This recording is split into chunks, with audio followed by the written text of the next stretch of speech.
Hi guys, Jordan from P&P Campers. I'm just going to be doing a handover video on this Rollerteam. It's a 746 model and it's based on the 2.3 Fiat Ducato chassis. So it's a 65 plate, it's 2015, and I'll start under the bonnet here and just run you through what we've got, you know, just the general bits and pieces, consumable bits under the bonnet. So over on the left hand side here we've got your washer fluid, power steering fluid and engine coolant. These two are accessed by this little cover here, so you can just basically undo these little caps and then this cover will lift out, and that gives you access to the top of these tanks here. You've then got your brake fluid reservoir attached to the servo there just behind it. Engine oil gets topped up through this cap just here on the top of the engine, and the engine oil dipstick is the red topped one just here underneath that. The white colour throughout the entire vehicle is this here, so that's Fiat 249, and that is the white colour that runs through from the cab all the way through down to the back. So any touch up paints or anything like that needs to be 249. Original chassis plate is there. You've got the air filter, sits inside this box just here at the bottom. You've then got this little cover just here, that basically just covers up a little positive terminal for your engine battery. Can't get it open just now with one hand, but positive terminal for the engine battery sits just there, and the earthing point, or your negative terminal, is this one up here. And basically the reason they put those there is because the engine battery itself sits under the floor under this little cover here. So if you needed to jump start the vehicle, you can do it from under the bonnet, and you don't have to lift all this flooring up to get to the starting battery. So just inside the passenger door, we have got the bonnet release handle just inside here, the uprated or downplated chassis plate just here, saying that it's 3.5 tons now, so you can drive it on any car license. Under the passenger seat, we've got the leisure battery, and this is your 240 volt charger as well, so that's a charger that will come on when you plug the mains cable in.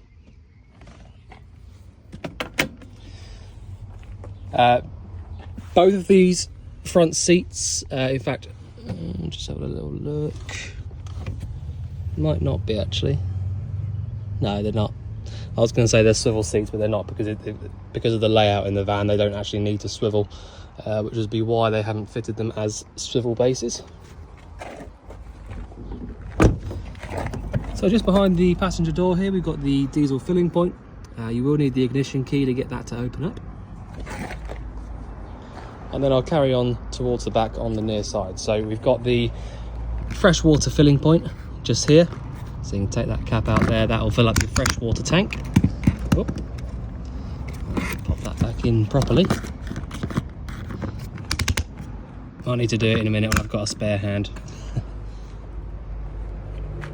Just further along towards the back, we've got this here, which is your boiler vent. So if you've got the boiler lit up and you know you've got that working, you'll be able to feel hot air coming out through either side of the top of this vent just here. You've also got underneath here this little silver exhaust, which is to do with your Webasto diesel heating. So all the time that you've got the diesel heater on, you should have hot air and sometimes a little bit of sort of bluey smoke coming out of it at the start. That's totally normal, but that's where the exhaust is for that. So the next locker along is your toilet cassette locker. So you've got a freshwater flush on this toilet cassette, so you haven't got any flush fluid to worry about. The toilet cassette itself is very simple. It's a Thetford toilet cassette. You literally lift up on the little yellow tab just here and then pull the entire thing towards you. Once you've got it out to here, you'll then be able to take it all the way out, and that's when you can get to it to drain it out into your Elson point and you know, put your blue fluid in. But basically twist this handle just here and you drain from there. When you're actually draining it out, you should be holding down the little yellow button at the back, and then once you've emptied it out, a cap full of the blue fluid goes back inside, and then push it all the way back in like that. and that's it.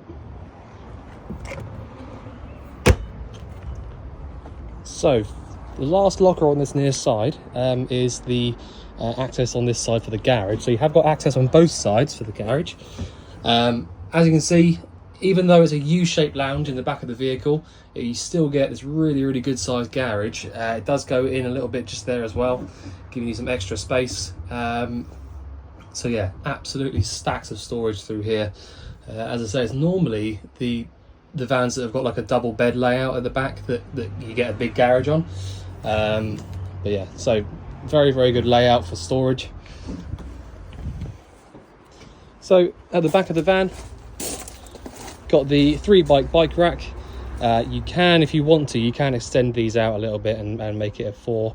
But there you go. So reversing camera up there at the top as well, that's working really nicely. And that's about it for the back. So this locker just here is just basically access to the other side of the garage, so I don't need to open that one up. But that's all that is. Underneath here on the rear offside, we've got your wastewater drain off point. So basically you can see that the position that it's in now is in its open position. You see it's just slowly dripping out because I pulled some water through it a minute ago. But basically if you wanted to sort of close that off, all you need to do is turn it 90 degrees and that'll stop any wastewater coming out. Okay, so we've got an awning light up here, just underneath the wind out awning, and as you can imagine, that is ideally for once you've wound the awning out, you can pop the awning light on, which is basically just a button on the control panel, which I'll show you in a minute, and then you'll be able to see down low under the awning, and you know, table and chairs, barbecue, that sort of thing. So your hookup point is this one just here. So if you do have access to a hookup cable, I always advise to have it in as often as you can, really. Having the hookup plugged in means that your leisure battery is being completely charged up. It also means that you've got access to any of your 240 volt appliances, so the fridge works on mains. So it's always just handy to have a hookup plugged in if you can. If not, on this particular vehicle you have got a solar panel on the roof, which I'll show you the controller for in a minute. So anytime that the sunlight is out on the roof like it is today, we've got really good power in both batteries anyway, so you don't have to worry too much about the voltage in this particular case. But yeah, there you go, that is where the electric hookup is. So next door to that, we've got your external gas point. So this is what you call a barbecue point. So that's what I was saying there about having a barbecue out underneath the awning. So you can have the awning wound out if you want to, and you've still got this external gas point just here. So basically, in order to get this to work, you just have to have your gas on in the locker, which I'll show you in a minute. And then you've got this little valve here, twist this, and it will allow the gas to come through. A little cap just there as well. So next lockers along, well, they're not really lockers, but they're covers more so. So these two just here are basically just to do with the fridge. So if you ever needed any access to the back of the fridge, whether that be top or bottom, then you can get to that from here. If you've got the fridge lit up on gas, you will feel a little bit of warmth coming through the top right hand side of this top vent, and that's because the exhaust flue comes from the burner, which sits around here, comes up and then comes out through here. So you can, if you want to, you can double check that it's definitely working. Only other thing I will say is that, I mean, obviously it doesn't have one on this particular case, but some vehicles, the older vehicles more so, used to have a little sort of a clip thing here, which wouldn't allow the fridge to work on gas if this window is open. And as you can probably imagine, the reason for that is that sometimes, I mean, in this case it's a bit different because the flue's here, but sometimes if you've got the fridge lit up on gas, some of those bad fumes can come into the window. So my little bit of advice would just be to, if you can, if you've got the fridge lit up on gas, just try and have the window shut whilst you've got it lit up on gas, just because it's a bit close to the window really. It would be obviously a lot worse if the vents were here and it was directly underneath, but that's why they've done that. Right, so just behind the habitation door we've got the gas locker down here.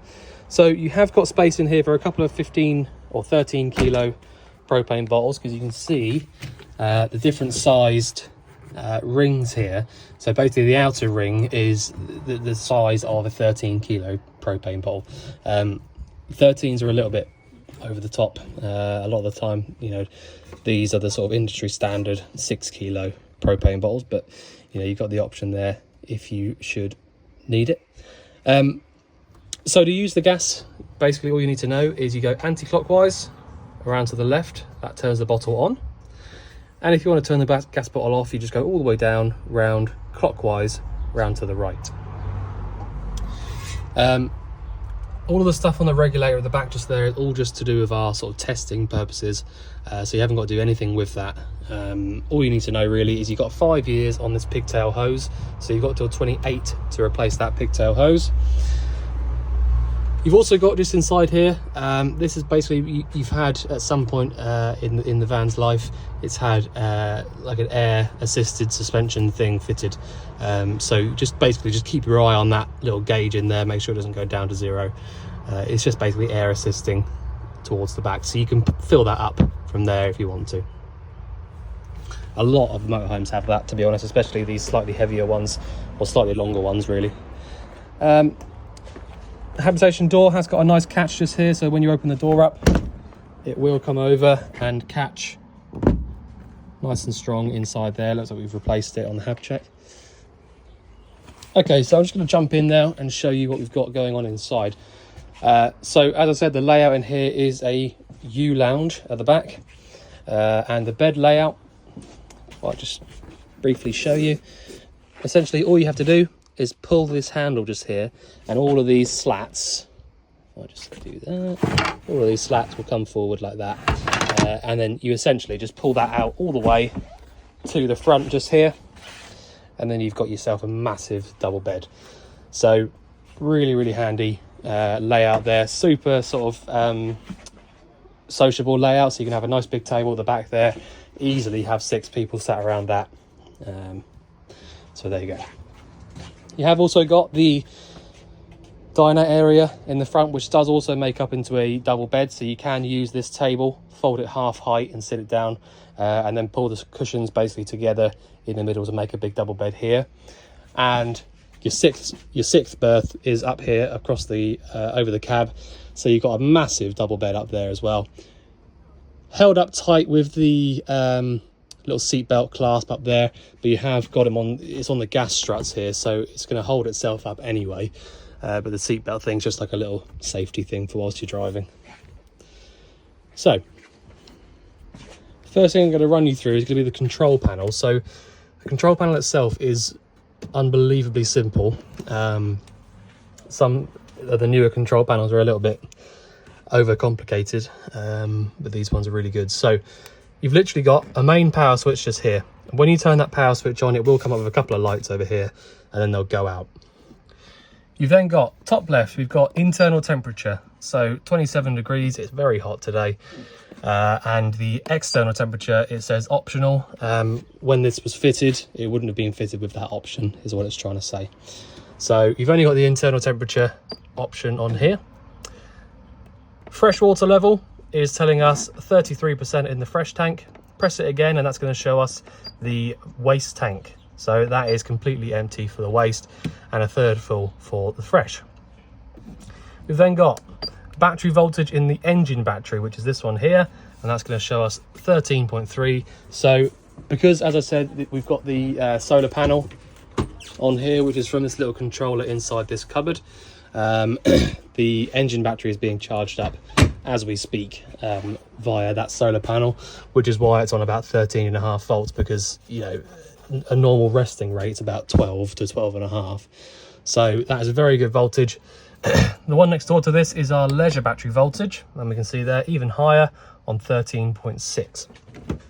So I've actually got some lights on in the vehicle as well, and so if there was nothing charging up this battery at the moment, I wouldn't be surprised to see it sat at sort of 11.5 to 12 volts, especially whilst we're using lights as well.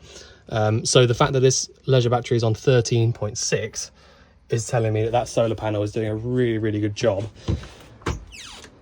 So yeah, the smart You haven't got to do anything with that, by the way. You haven't got to touch any buttons. There's nothing. In fact, there's no buttons on it. Essentially, as long as there's a little green light over on the right-hand side there that you can probably just about see, that one there.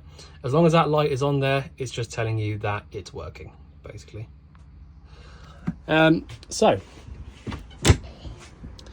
yeah, so you've got leisure, engine battery voltage, and then leisure. You've then got your awning light switch. So if I turn that button on there, you can see that the awning light is now lit up, the LED strip. You probably can't tell, or you can just about, but they actually do light up green. So when it's a little bit darker at night, you'll be able to see quite clearly what it is that you've got on. Turn that one off for now. The next one over is your lights button. So essentially when you turn that lights button on, you'll then be able to go around and turn on all of the lights that you want to. These lights are touch screen, so you basically touch the little button here in the middle and they're either blue, and then you can dim them as well.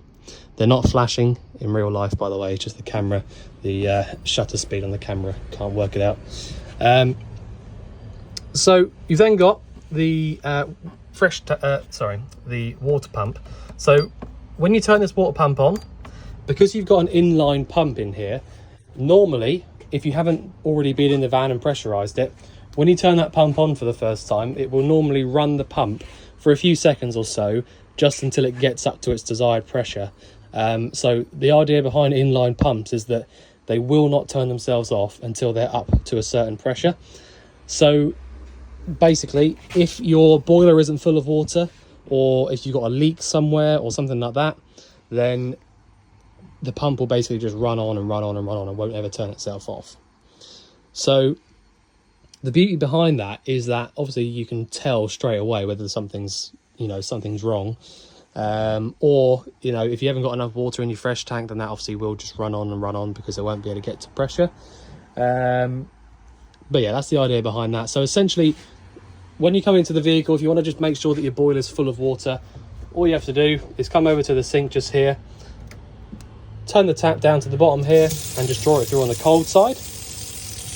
And I can see there straight away we've got good pressure, so I'm happy with that. I'll now go all the way up to the top. Good pressure again, there's no coughing, spluttering, there's no, the water's not going all over me. And I'll turn this off, and when I turn it off, I'll make sure that the pump turns itself off as well.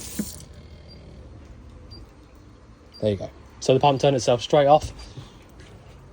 Fresh tank is now telling me that it's nearly empty. All right, that's what that little noise is just there. It's just telling us that the fresh tank is now nearly empty. Okay, so doing what I've just done there, and just checking that the water comes through nice and clearly with no sort of coughing or spluttering, and also the fact that the pump turns itself off after I've turned the tap off, proves to me that the entire system, including the boiler, is full of water and pressurized. Once you've done that, you can go ahead and use the boiler however you want to, but it's just really important that you make sure that it is actually full before you start trying to use it. So whilst we're just talking about that, just down here underneath this seat is your boiler controller.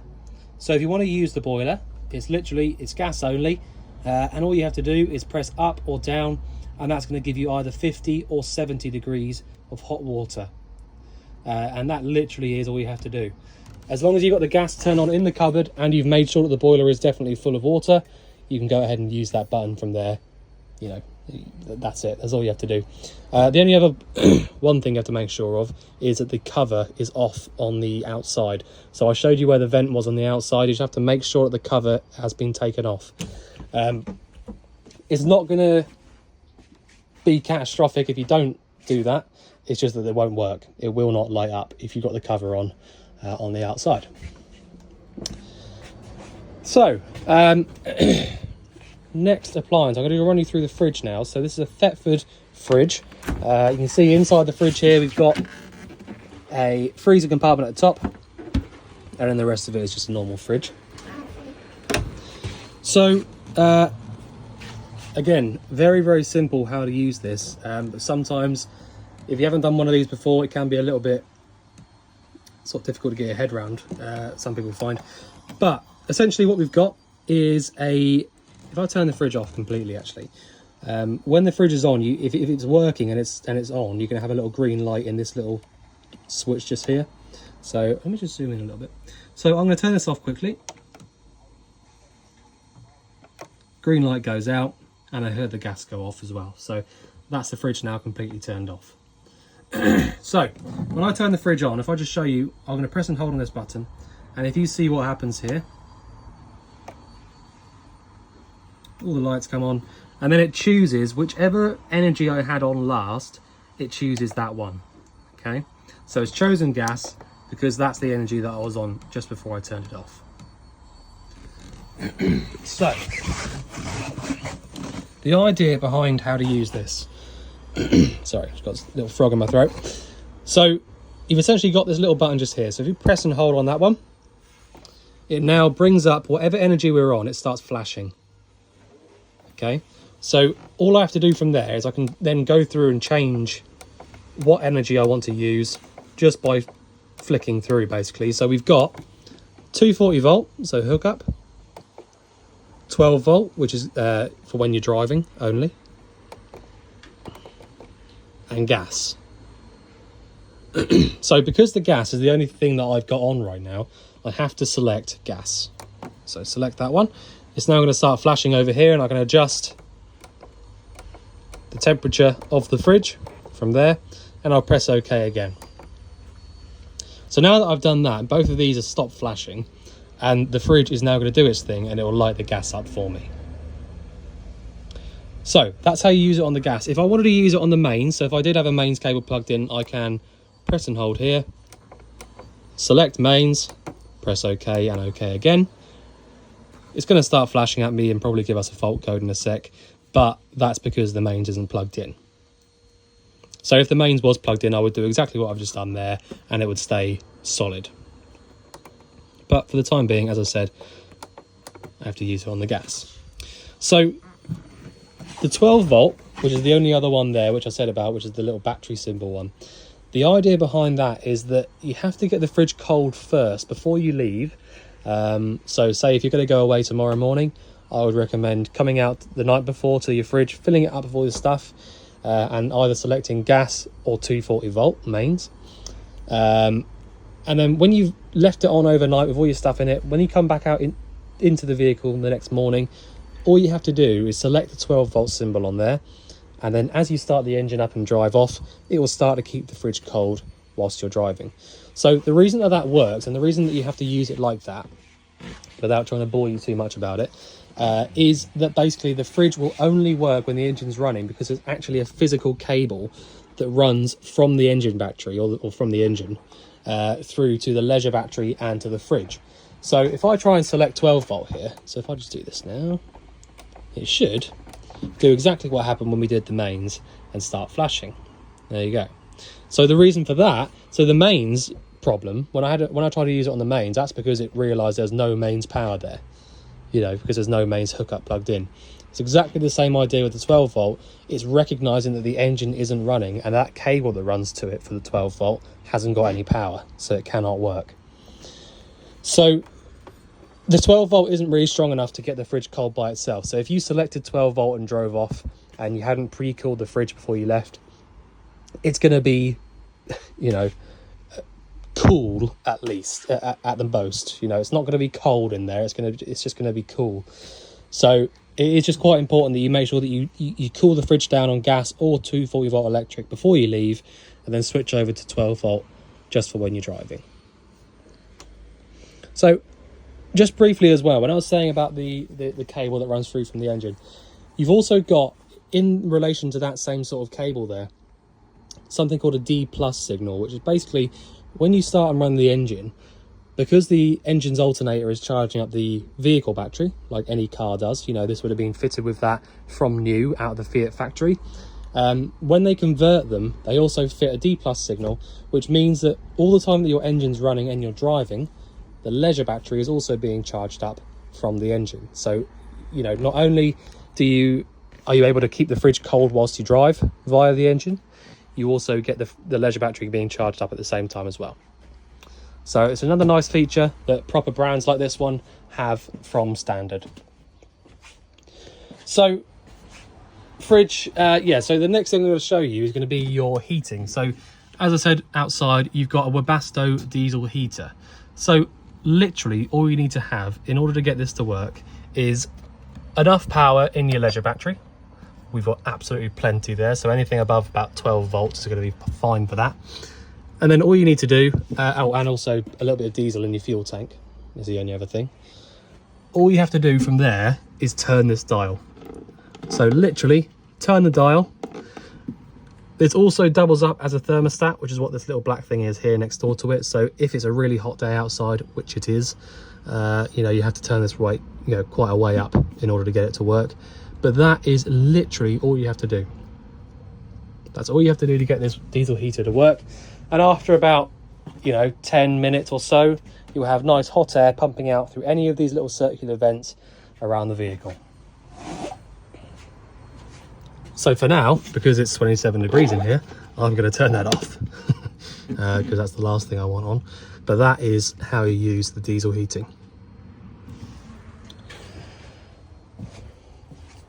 All right, so the worktop up here, what we've essentially got is a 3-burner hob up here, and you will need an igniter of some sort to get those to light up because you haven't got any ignition on the top of this cooker. The only thing I normally run through or just mention about on these is that you do need to make sure that you allow these to cool down before you try, you know, put the lid back down again. So it does always have this little symbol here saying, which is obviously self-explanatory, but do not put the lid down whilst the flame is on. You know, you have to be pretty special to do that, I think. But I will just say, if you have had these on and you've been using them for a little while, they do stay very, very hot for a very long time. So just make sure that you leave these to cool down at least a little bit before you put this glass lid back down again. Obviously they're made to take a little bit of heat because it's glass. It will get, you know, fairly hot before it breaks, but I have seen it happen a few times and it's a bit of a mess. So I always like to mention that. You've got a couple of 240 volt sockets up here, so if you've got the mains cable plugged in, you will be able to use those sockets just there. One just brief thing that I'm going to just mention as well. Some of the window catches, I don't know if you'll be able to see that, some of the window catches have got these little buttons in the handles. Now these outside ones don't on here, but if you see that there, if I try and lift this up now, I can't, it's locked. And that's because I'm not pressing this little button here in whilst I'm trying to do it.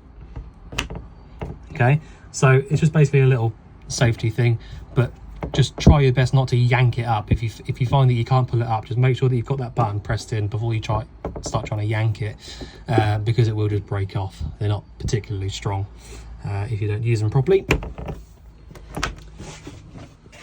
So underneath the hob up there, we've got the Thetford duplex oven and grill. Now this has got its own ignition from this little switch here, and that is essentially just a little piezo igniter next door to the oven and the grill. So you push in and round to the left for the oven, in and round to the right for the grill, whilst pressing down on your igniter. Underneath that, we've got storage drawer and your gas isolator points. So if I just run you through which one does what. So the top one is your 3-burner hob. Next one down is the oven and grill. Next one down below that is the boiler, and the bottom one is the fridge. So if you wanted to isolate the gas from any of those appliances specifically, which is basically for us when we're doing a gas test, is the only reason you'd really need to do that. But if you were away on holiday and you thought that you could smell gas coming from the oven and grill, you can isolate the gas from there and then forget about it for that period of time, is the idea behind it. So cover there for the sink. Right, so I think the last thing to show you is going to be the bathroom. So you have got the toilet just here. Again, as I say, it's a Thetford toilet. If I just show you how it works, so you've got a handle down here on the side of it, a grey handle. When you pull that towards you, that opens up the flap into the cassette. All right, you've then got a blue button just behind here. When you press on that, flush fluid pumps around the bowl, and that is when your water pump switch is on the control panel. Push the flap back over, and then you can see it's back there again, and that's it. That is how you use the toilet. The shower basically is you have to take this piece out from the sink tap, and that just literally just loops up there. Hot and cold tap from there, very, very simple. And your shower tray down there with a little bit that somebody either made or bought for it. The window in the bathroom has got two of those special catches again, as you can hear when I close it. This one's not, but there you go. Okie doke. So I think I've covered everything. I don't think there's much I haven't gone through. Okay, so if there's anything you think I've missed out or anything you want going over again, just let us know. But otherwise, I look forward to seeing you soon. Thanks very much.